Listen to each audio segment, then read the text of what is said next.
Hello student, आज मैं आपको चालू करने वाला हूँ अपना नया चैप्टर डिटर्मिनेंट। तो डिटर्मिनेंट की आप जैसा कि मैट्रिक्स पढ़ रहे थे अभी तक, तो अब मैट्रिक्स में ही डिटर्मिनेंट आता है। तो कैसे किसी भी मैट्रिक्स का डिटर्मिनेंट निकालते हैं। तो डिटर्मिनेंट निकालने के लिए सबसे पहले इम्पोर्टेंट होता है कि स्क्वायर मैट्रिक्स होनी चाहिए। अब स्क्वायर मैट्रिक्स क्या होती हैं, तो मैंने टाइप ऑफ मैट्रिक्स में पढ़ाया है कि स्क्वायर ऑफ मैट्रिक्स वो मैट्रिक्स होती हैं जिनके नंबर ऑफ रोज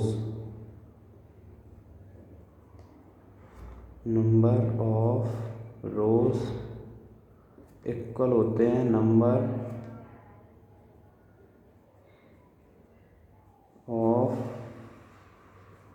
कॉलम्स। जैसे कि मैं ले लूँ A matrix, A is equal to 1 2 3 4। तो जो लेटे लेटे ये होते हैं वो होते हैं रोज, और जो खड़े होते हैं वो कॉलम्स। तो इसमें कितनी रो हैं, R1 R2 कॉलम 1 कॉलम 2। तो इसका ऑर्डर होगा 2/2। जो पहले लिखते हैं वो रोज होती हैं और दूसरी बार में लिखते हैं वो होता है कॉलम्स। तो ये 2/2 मतलब कि जितने नंबर हैं उतने कॉलम में। तो ये कैसी मैट्रिक्स हुई, स्क्वायर मैट्रिक्स। ऐसे मैं ले लूँ ए इज इक्वल टू 1 2 3 4 5 6 7 8 9।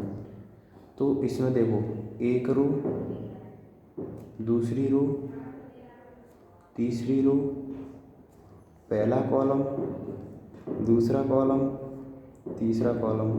तो 3 तो कॉलम हो गए, 3 रो हो गई। तो इसका ऑर्डर होगा 3/3। कोई डाउट? क्योंकि ये स्क्वायर मैट्रिक्स होगी क्योंकि नंबर ऑफ रोज और नंबर ऑफ कॉलम्स बराबर हैं। ठीक है, पहली कंडीशन ये होती है कि डिटरमिनेंट निकालने के लिए मैट्रिक्स कैसी होनी चाहिए, स्क्वायर मैट्रिक्स होनी चाहिए। अब ये भी मैट्रिक्स स्क्वायर मैट्रिक्स होगी। जैसे मैं ले लूँ 1, इसमें ले लिया 2, एक एलिमेंट ले लिया, तो इसका ऑर्डर होगा 1/1। एक ही रो है, एक ही कॉलम है, तो ये भी कैसी होगी, स्क्वायर मैट्रिक्स। तो अब हम पढ़ते हैं डिटर्मिनेंट कैसे निकालते हैं किसी मैट्रिक्स का। जैसे मैं ले लूँ एक मैट्रिक्स है ए इक्वल टू, उसमें एलिमेंट है 5। ये 1/1 की मैट्रिक्स है, number of row number of column के बराबर है। तो इसका डिटर्मिनेंट निकालेंगे। डिटर्मिनेंट का साइन होता है ये मॉड नहीं होता है, डिटर्मिनेंट होता है। मॉड हमेशा पॉजिटिव आता है, लेकिन डिटर्मिनेंट जब निकालोगे तो पॉजिटिव भी आएगा और नेगेटिव भी आएगा। अब मैंने मॉड लगा दिया, तो इसका निकालेंगे तो इसका सीधा सीधा 5 आ जाएगा। एक ही एलिमेंट है 5, ठीक है, 1/1 का निकाल लिया। ऐसे ही अगर 2/2 की मैट्रिक्स हो, 1 2 3 और 4, तो ये कितने बाई कितने की है, 2/2 की मैट्रिक्स है। तो इसका डिटर्मिनेंट कैसे निकालते हैं। तो इसका डिटर्मिनेंट का फॉलो होता है कि इसका मल्टीप्लाई इसमें करते हैं तो कितना आएगा 4, फिर माइनस लगाते हैं, फिर इसका मल्टीप्लाई इसमें करते हैं 6, तो आएगा इसका आंसर -2। तो इसका जनरल फॉर्म में बताएं तो ऐसे आएगा। पहला एलिमेंट होता है A11, इसका एलिमेंट को बोलते हैं पहली रो दूसरा कॉलम, दूसरी रो पहला कॉलम, दूसरी रो दूसरा कॉलम। तो इसका डिटर्मिनेंट निकालने की बात करेंगे तो डिटर्मिनेंट होगा इसका डिटर्मिनेंट होगा A11 को मल्टीप्लाई करेंगे A22 से। तो इसका डिटर्मिनेंट कैसे निकालेंगे, तो इसको पहले लिख लेंगे डिटर्मिनेंट फॉर्म में। अब इसका डिटर्मिनेंट निकाल देंगे, इसका मल्टीप्लाई इसमें करेंगे तो A11 इंटू A22 माइनस इसका मल्टीप्लाई इसमें A12 इंटू A21। ये इसका क्या आ गया, डिटर्मिनेंट आ गया 2/2 मैट्रिक्स का। तो 1/1 मैट्रिक्स का और 2/2 मैट्रिक्स का तो सिंपल होता है, लेकिन जब 3/3 की मैट्रिक्स आती है, चलो एक थोड़ा और प्रैक्टिस कर लेते हैं। जैसे मैं ले लूँ A इज इक्वल टू 2 5 4 और 7, ये मैट्रिक्स दे रखी है। कहेगा इसका डिटरमिनेंट निकालो, तो डिटरमिनेंट क्या होगा, A mod is equal to, पहले मॉड डिटरमिनेंट फॉर्म में लिख लो इसको। अब इसका डिटरमिनेंट निकाल देंगे, क्या आएगा, इसका मल्टीप्लाई इसमें करेंगे तो 14, फिर इसका मल्टीप्लाई इसमें कर देंगे -20। तो इसका डिटरमिनेंट कितना आएगा, -6 इसका डिटरमिनेंट होगा। आप देख रहे हैं इसमें माइनस में आ रहा है, इसका मतलब ये मॉड नहीं होता है, ये डिटरमिनेंट का साइन है। मॉड क्या करता है, मॉड मतलब जैसे कि मैं लिख दूँ मॉड A और A की वैल्यू मैं लिख दूँ 2, तो 2 रखोगे तो 2 आएगा ही आएगा प्लस का। अगर A की वैल्यू ले लूँ मैं -2, तो भी -2 अगर मॉड में रखोगे तो उसका भी आंसर +2 ही आता है। तो ये मॉड नहीं है, ये डिटर्मिनेंट है, इसलिए क्योंकि इसका आंसर में नेगेटिव भी आ रहा है। इतना समझ में आया?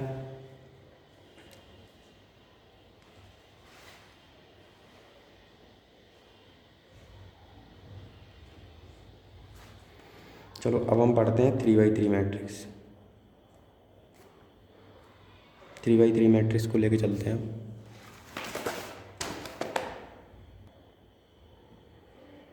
तो अब हम लेते हैं 3x3 मैट्रिक्स का एग्जाम्पल। तो 1 2 3 4 5 6 7 8 9 ये कोई मैट्रिक्स दे रखी है, ठीक है। अब इसमें क्या है, इस मैट्रिक्स का डिटरमिनेंट निकालना है। तो इसको निकालने के 6 वे होते हैं। R1 से निकाल दो, R2 इसे R3 बोलते हैं, इसको C1, इसको C2, इसको C3 बोलते हैं।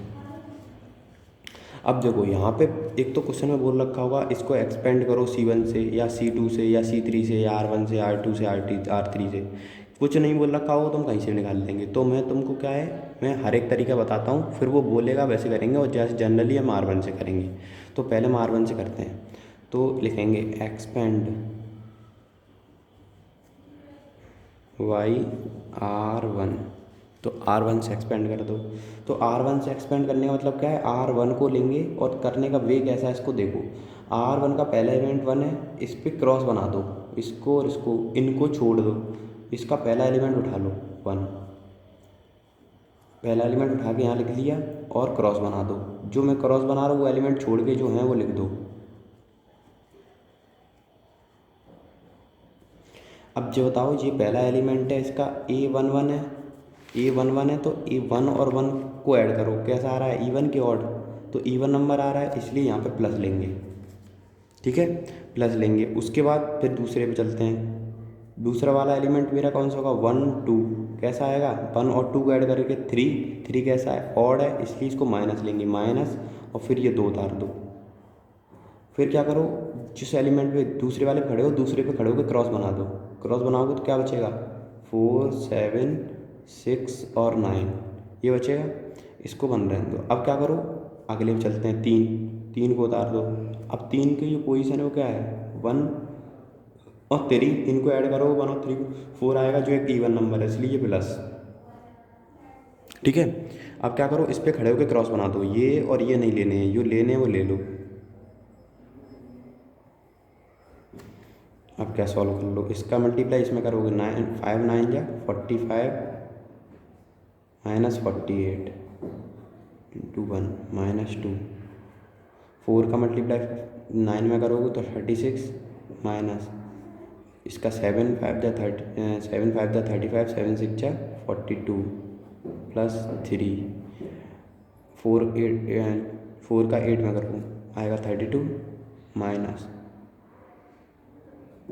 सॉल्व कर लो, इसका बचेगा माइनस के 3 माइनस 2, यहाँ भी बचेगा, यहाँ बचेगा 6 माइनस का प्लस 3, यहाँ बचेगा माइनस के 3 माइनस 3 प्लस के 12 माइनस के 9, तो ये हो जाएगा माइनस के 12 और प्लस के 12, ये आ जाएगा 0। तो इसका डिटरमिनेंट कितना आया है, 0। इतना समझ में आया? तो मैंने तुम्हें अभी क्या था पढ़ाया, मैंने पढ़ाया कि इस डिटरमिनेंट किसका निकालते हैं, किसी मैट्रिक्स का डिटरमिनेंट निकालते हैं। तो मैट्रिक्स कैसी होनी चाहिए, स्क्वायर मैट्रिक्स होनी चाहिए। स्क्वायर मैट्रिक्स क्या होती है, जिसकी number of row number of column के बराबर होती है, उनको स्क्वायर मैट्रिक्स बोलते हैं। फिर मैंने बताया कि जब 2x2 की 2, देखो यहाँ पे 2, यहाँ पे रो लिखते हैं ना कॉलम लिखते हैं, जो लेटी हुई होती हैं वो रो होती हैं और खड़े हुए होते हैं वो कॉलम होते हैं। फिर मैंने बताया था कि ये भी स्क्वायर मैट्रिक्स है और ये भी स्क्वायर मैट्रिक्स है, क्यों, इसमें 3 रो और 3 कॉलम है, तो 3x3 और 2x2। ऐसे ही ये 1x1 की ये भी एक स्क्वायर मैट्रिक्स है। उसके बाद मैंने बताया कि डिटरमिनेंट 1x1 मैट्रिक्स हो तो कैसे निकालते हैं, सीधा जो एलिमेंट होता है वही डिटरमिनेंट हो जाता है। फिर मैंने बताया कि 2x2 की मैट्रिक्स हो तो उसका डिटरमिनेंट कैसे निकालते हैं, इसका मल्टीप्लाई इसमें करते हैं, फिर माइनस लगाते हैं, इसका इसमें कर देते हैं। फिर मैंने जनरल फॉर्म बताई कि जब 2x2 की मैट्रिक्स हो तो कैसे निकालते हैं, इसका मल्टीप्लाई इसमें, मतलब A11 A22 का मल्टीप्लाई माइनस A21 और A12 का मल्टीप्लाई कर देते हैं, ये डिटरमिनेंट आ जाता है। फिर मैं आगे चलूँ, मैंने बताया एक और एग्जांपल लिया मैंने कहा 2/2 मैट्रिक्स का। मैंने कहा इसका इसमें मल्टीप्लाई करेंगे 14 आएगा, इसमें करेंगे 20 आएगा, ये आएगा माइनस। मतलब जो ये होता है ये मॉड नहीं होता, ये डिटरमिनेंट होता है, क्योंकि डिटरमिनेंट का आंसर माइनस में भी आ रहा है और मॉड का आंसर हमेशा प्लस में आता है। जैसे मैं a मॉड में ले लूँ तो a की वैल्यू 2 रखूँगा तो भी +2 आएगा, a की वैल्यू -2 रखूँगा तो भी +2 आएगा, क्योंकि मॉड क्या कर देता है, प्लस कर देता है। अब आगे आते हैं 3/3। इसमें थोड़ा सा मैंने बताया था कि इसमें कितने तरीके होते हैं, 6 वे होते हैं। मैंने एक तरीका से करके दिखा दिया, एक्सपेंड बाई R1 से करा तो पहला एलिमेंट लूँगा, पहला एलिमेंट यहाँ उतारूँगा, उस पर क्रॉस बनाऊँगा और जो है वो यहाँ उतार दूँगा। फिर मैं चेक करूँगा ये प्लस आएगा कि माइनस। तो मैंने बताया था कि A11 इसकी पोजीशन को होती है पहला रो पहला कॉलम। जो ये नंबर है उनको ऐड करके देखो, ये नंबर आ रहे हैं, जो नंबर ऐड करने के बाद जो नंबर आए वो देखो इवन है कि ऑड है। अगर इवन आ रहा है तो प्लस का लेंगे, अगर ऑड आ रहा है तो उसके सामने माइनस का एक एक्स्ट्रा लगा देंगे। ठीक है, तो A11 है, जब प्लस का आएगा इसलिए ये ले लेंगे, और माइनस का ये आएगा तो इसको ऐसे ले लेंगे। फिर इसके बाद इसको लेंगे तो प्लस का आएगा और ऐसे करके सॉल्व कर लेंगे। अब इसको एक तरीके से और करके दिखाता हूँ। अगर मैं बोलूँ एक्सपेंड करो R2 से, तो एक्सपेंड बाई R2, तो R2 से कैसे एक्सपेंड करेंगे उसको देखते हैं। तो R2 से एक्सपेंड करेंगे तो R2 के एलिमेंट को देखो और सबको मत, किसी को मत देखो। R2 का पहला एलिमेंट पे खड़े हो जाओ, क्रॉस बना दो। तो मैं 4 लूँगा और क्रॉस बनाऊँगा तो मेरे क्या बचे एलिमेंट, अब जो एलिमेंट बने उनको ले लो, 2 3 और 8 और 9। अब 4 कैसा है मेरा, अब 4 की पोजीशन को देखो, ये दूसरा रो और पहला कॉलम, ये इनको ऐड करोगे 3 आएगा। एक ऑड नंबर है इसलिए इनको नेगेटिव लेंगे। ठीक है, नेगेटिव लेंगे। उसके बाद क्या करेंगे, दूसरे एलिमेंट पे जाएंगे, दूसरे एलिमेंट पे जाएंगे 5। अब ये 5 का पोजीशन क्या है, दूसरा रो और दूसरा कॉलम, तो ये पॉजिटिव आएगा, इवन आएगा इसलिए प्लस ले लेंगे और यहाँ से क्रॉस बना दो। तो 1 3 7 और 9। ऐसे अगले पे जाएंगे तो नेगेटिव आएगा और इसकी भी एलिमेंट की इस पे और इस पे क्रॉस बनाओगे तो 1 2 7 और 8। इसको सॉल्व कर लो तो माइनस के 4, इसका करोगे 18 आएगा, 18, इसका आएगा 24, प्लस के 5, इसका 9 आएगा, माइनस के 21, -6, इसका 8 आएगा, माइनस के 14। इसको सॉल्व कर लो तो सॉल्व करोगे तो क्या आएगा, देखो सॉल्व करते हैं इसको।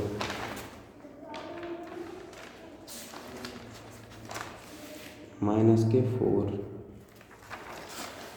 देखो 18 में से 24, अब यहाँ पे आएगा माइनस के 6, 5 और यहाँ पे आएगा माइनस के 12।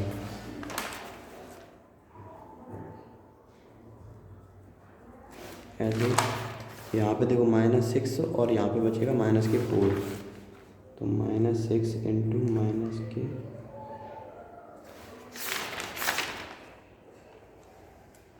4, देखो यहाँ पे हो जाएगा 24 प्लस का और ये आ जाएगा 60,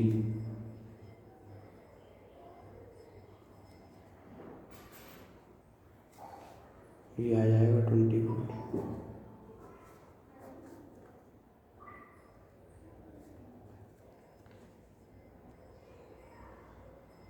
देखो यहाँ पे थोड़ी गलती हो गई थी, यहाँ पे माइनस का 6 आएगा, क्योंकि जब हम माइनस के 8 और प्लस के 14 करेंगे तो माइनस का 6 यहाँ पे आएगा, तो माइनस का 6 करेंगे तो यहाँ आएगा प्लस के 36। अब देखो इनको ऐड करोगे तो 60 आएगा और माइनस के 60, देखो डिटरमिनेंट 0 आ रहा है। मैंने कहा था कोई सी भी रो या कोई सी भी कॉलम को लेके एक्सपेंड कर दो, कोई सी भी रो और कोई सी भी कॉलम को लेके एक्सपेंड कर दो, आंसर हमेशा सेम आएगा। तो मैंने R1 से एक्सपेंड करा था, देखो R1 से एक्सपेंड करा है तो भी आंसर 0 आ रहा है, और R2 से एक्सपेंड कर रहा हूँ, देखो यहाँ पे सॉल्व करके वो लेके आ रहा हूँ तो भी आंसर मेरा, देखो यहाँ पे आंसर जो आ रहा है वो 0 ही आ रहा है। तो 2 से मैंने करके दिखा दिया है, आगे तुम कर सकते हो। अगर कोई डाउट हो तो आगे की वीडियोज़ में क्लियर हो जाएगा।